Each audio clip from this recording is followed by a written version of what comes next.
ఆయన అబ్రాగమా అబ్రాగము అని పిలవగా అతడు చిత్తము ప్రభువా అనెను.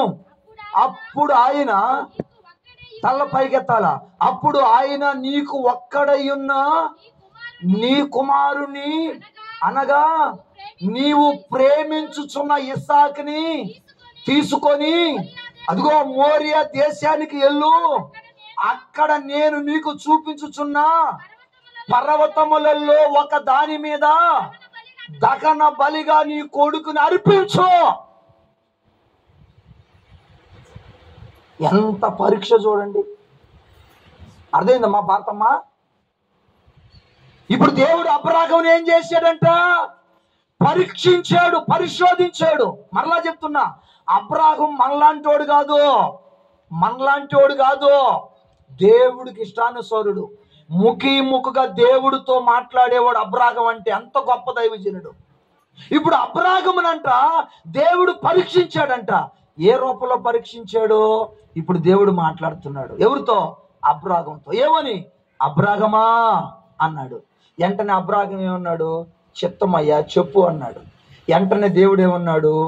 నీకు ఒక్కడయ్యున్న నీ కొడుకు, నీకు ఒక్కడే కొడుకు, నీకు ఒక్కడయ్యున్న నీ కొడుకు అనగా నీవు ప్రేమించుచున్న ఇస్సాకును తీసుకొని అదిగో నేను చూపించిన దేశంలో ఒక దాని మీద, అంటే మోరియా పర్వతం మీద నీ కొడుకును పండేసి కత్తితో బలి చేశాడు. ఏం చేశాడు మావా? ఏం చేశాడమ్మా? ఆ పరీక్ష దేవుడు మనకు పెడితే రోగాల పరీక్షకే తట్టుకోలేకపోతున్నాం మనం, అప్పుల పరీక్షలకే తట్టుకోలేకపోతున్నాం మనం. ఇదిగో నాకు ఒక పరీక్ష పెట్టాడు ఏసైపోతున్నా. తల్ల పైకెత్తమ్మా.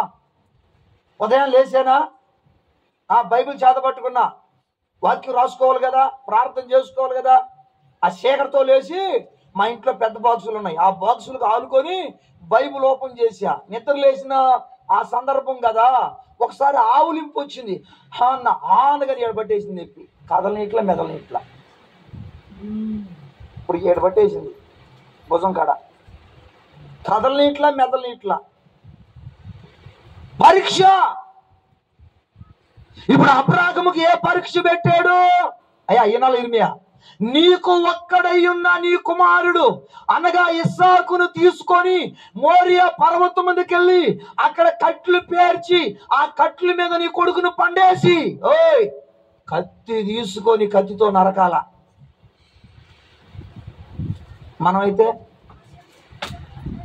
ఇర్మియా, మనమైతే నువ్వు వద్దు, నీ చర్చి వద్దు, నీ పాత్ర వద్దు, నా బతుకు నేను బతకతా. బతుకు ఏమంటావు? నరకం ఒకటి పట్టేసుకుంటుంది, దొక్కేస్తుంది. మన భూలోకంలో ఇప్పుడు ఏ పరీక్ష పెట్టాడు అశోకో? ఏ పరీక్ష పెట్టాడు? నీకు ఒక్కడై ఉన్న నీ కొడుకుని తీసుకుని మోరియా పర్వతం తీసుకొచ్చి కట్లు పేర్చి కట్ల మీద పండేసి కత్తితో నీ కొడుకుని బలి చేయమన్నాడు. ఈ పరీక్షలో అబ్రాహాము పాస్ అవ్వాలి వద్దయ్యా? ఏం చేయాలయ్యా? తల్ల పైకెత్తండి. లేచాడు అబ్రాహాము. తల వినాలా? అబ్రాహాము లేచాడు, కొడుకుని పిలిచాడు. ఇస్సాకా రారా అన్నాడు. జాగ్రత్తగా వినండి. రారా. ఎడకు నాన్న? పనుంది రారా. అమ్మకి చెప్పేసి వస్తాను నాన్న. వద్దురా, అమ్మకి చెప్పే విషయాలు కదరి, అమ్మకి చెప్పే మాటలు కదరి. రే రారా, పాదం రారా. చిన్నగా పోయాడు. విన్నారా? గాడిద మీదకి బిడ్డని ఎక్కించాడు, గాడిద మీద ఎక్కించాడు బిడ్డని, కొడుకుని గాడిద మీద ఎక్కించాడు. జాగ్రత్తగా వింటున్నారా? తీసుకుని పోతున్నాడు. గాడిదని అక్కడ ఆపాడు. గాడిదలారా, పని వాళ్ళారా, ఓ గాడిదలో ఇక్కడే ఉండండి, పని వాళ్ళారా మీరు ఇక్కడే ఉండండి. ఇప్పుడు కట్లు కట్టాడు, మోపు కట్టాడు, కొడుకు మీద పెట్టాడు.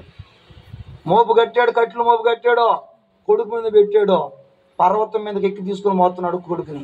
పోయే సందర్భంలో బిడ్డ అడిగాడంట అక్కడ, నాయనా, ఓ నాయనా నిద్రపోయి నాయనా, కట్లున్నాయి నాయనా, కత్తి ఉంది నాయనా, బలి ఇవ్వడానికి నువ్వున్నావు నాయనా, మరి గొర్రె లేదు నాయనా అని అడిగాడంట. కొడుకు అర్థమైపోయింది, నాయనో కట్లున్నాయి, కత్తి ఉంది, బలి ఇవ్వడానికి నువ్వు ఉన్నావు, మరి ఆ గొర్రె పిల్ల ఏది? అప్పుడు అబ్రాహాము ఏమన్నాడు తెలుసా? రాయబడిన మాట, దేవుడు చూసుకున్నాడు లేరారా. అంటే కొడుకు కూడా చెప్పలా, నిన్ను దేవుడు కోరుకున్నాడు, నిన్ను బలి ఇవ్వమన్నాడు, నిన్ను నరకమన్నాడు, అందుకని కట్లు మోపి నీ మీద పెట్టాను, నిన్ను తీసుకుని పోతున్నాను, అందరిని ఇక్కడ పెట్టాను, అమ్మకి చెప్పలేదు అని కొడుకుతో చెప్పలా, కొడుకుతో కూడా చెప్పలా. దేవుడు చూసుకుంటాడు రారా, పోదామా. చిన్నగా మోరియా పర్వతం పోయారు. ఈయన జాగ్రత్తగా మోరియా పర్వతం పోయారు. కట్లు మోపు కొడుకు మీద నుంచి కిందకి దింపాడు. ఆ మోరియా పర్వతం మీద, అదిగో ఇలాంటి పర్వతం మీద కట్లు వైనంగా బేడ్చాడు. కొడుకునెత్తి ఆ కట్ల మీద పండేసాడు. అప్పుడు కూడా తెలియదు కొడుక్యా, అయినా కొడుకు నోరు మాట్లాడట్లా. పర్వతం మీద కట్లు పేర్చి కట్ల మీద ఇస్సాకును పండేసి ఇప్పుడు కత్తెత్తుకున్నాడు. దేనికమ్మా చెప్పండి, దేనికి? 11వ వాక్యం చదవమ్మా త్వరగా. ఆదికాండం 22:11 జాగ్రత్తగా విను. యెహోవా, చూడండి, యెహోవా దూత పరలోకము నుండి అబ్రాహామా, గట్టిగా చదువు, అబ్రాహామా అని పిలిచి, అందుకు అతడు చిత్తము ప్రభువా నేను. అప్పుడు ఆయన ఆ చిన్నవాడి మీద చేయబాక, చేయేస్తే ఊరుకోను, చిన్నోడి మీద చేయబాక. ఇదేంది ప్రభువా, నువ్వే కదా నీ కొడుకైన ఇస్సాకును మోరియా పర్వతం తీసుకొచ్చి బలి ఇవ్వమని చెప్పి నువ్వే కదా, ఇప్పుడు నువ్వే ఏందయ్యా బిడ్డ మీద చేయబాకండి ఏందయ్యా? పరలోకము నుండి దేవదూత అబ్రాహామా అని పిలిచి ఆ చిన్నవాని మీద, గట్టిగా చదవమ్మా, చెయ్యి వేయకుము, అతన్ని ఏమి చేయబాక. నీకు, గట్టిగా చదవమ్మా, నీకు ఒక్కడయ్యున్న నీ కుమారుణ్ణి నాకు ఈటి విషయంలో నువ్వు వెనకడిగేలా. అయ్యో, నీకు ఒక్కడయ్యున్న నీ కుమారుణ్ణి నాకు ఇవ్వటం విషయంలో నువ్వు వెనకడుగు వేయలా. నీవు దేవుడికి భయపడేవాడు అని ఇందువలన నాకు కనబడింది, నువ్వు మామూలువాడి కాదు. నిద్రపోయేళ్ళకి ఏమీ అర్థం కావట్లా, వీళ్ళు ఎప్పుడు మారుతారో ఏమో మరి. దీన్ని బట్టి నువ్వు దేవుడికి భయపడేవాడు అని, పరీక్షలో పాస్ అయ్యేవాడు అని, పరీక్షలో నిలబడేవాడు అని, దేవుడు కంటే బిడ్డను కూడా లెక్క చేయవని నాకు అర్థమైంది. ఆ బిడ్డ మీద చేయబాక, అతని మీద కత్తి ఎత్తబాక. ఇస్సాకుకు బదులుగా, అదిగో పొదలో ఉంది పొటేలు తీసుకొచ్చి ఇస్సాకుకు బదులుగా పొటేలు నరకరా, పొటేలు నరుకో. మా నిద్రపోవాలేరా, నేను అంటాను, మన యేసయ్య మన బిడ్డలను బలి తీసుకునేవాడమ్మా. మన యేసయ్య మన బిడ్డలను బలి తీసుకునేవాడా? ఆ బిడ్డల విషయంలో తల్లిగా ఉన్న నిన్ను పరీక్షిస్తాడు. అబ్రాహామును ఆ రోజు ఏ విధంగా తన కుమారుని బట్టి పరీక్షించాడో అదే విధంగా నీ బిడ్డల విషయంలో కావచ్చు, నీ భర్త విషయంలో కావచ్చు, నీ భార్య విషయంలో కావచ్చు, నీ కుటుంబ విషయంలో కావచ్చు, అబ్రాహామును పరిశోధించిన దేవుడు నిన్ను కూడా ఏం చేస్తాడు? నువ్వు అబ్రాహాము లాగా నిలబడతావా, తొలగిపోతావా? అబ్రాహాము లాగా నిలబడతావా, తొలగిపోతావా అని నీ బిడ్డల విషయంలో దేవుడు నిన్నేం చేస్తాడో పరీక్షిస్తాడు. ఆ పరీక్షలో అబ్రాహాము ఏం చేశాడో పాస్ అయ్యాడు. ఏమన్నాడు దేవుడు? అబ్రాహామా, అతని మీద చేయి వేయబాక. దీన్ని బట్టి నీవు దేవుడికి భయపడేవానివని నాకు అర్థమైంది. ఈ పరీక్షలో నువ్వు దేవుడికి భయపడేవాడు అని నాకు అర్థమైంది. నీ బిడ్డలను బలి కోరుకునే వ్యక్తిని కాదు నేను. నీ బిడ్డలకు ఆరోగ్యం ఇచ్చే దేవుణ్ణి, నీ బిడ్డలని బాగు చేసే వ్యక్తిని, నీ బిడ్డలను స్వస్థపరిచేవాడిని, నీ బిడ్డలకు తగిలిన గాయాలను కట్టేవాడిని. అయితే నీ బిడ్డను బట్టి నిన్ను పరీక్షించా. ఈ పరీక్షలో నువ్వేమైనావయ్యా అశోకు? పాస్ అయ్యావు. పాస్ అయ్యావు. ఆ కింద రాయబడి ఉందమ్మా, అమ్మ కింద రాయబడి చదువుమ్మా. అప్పుడు చూడండి, కనులెత్తి చూడగా పొదల్లో కనబడిను. అబ్రాహాము వెళ్ళి పట్టుకొని ఏంటంటయ్యా తన కొడుకుకి బదులుగా పెట్టి దహన బలిగా అర్పించెను. అబ్రాహాము ఆ చోటికి అని పేరు పెట్టెను.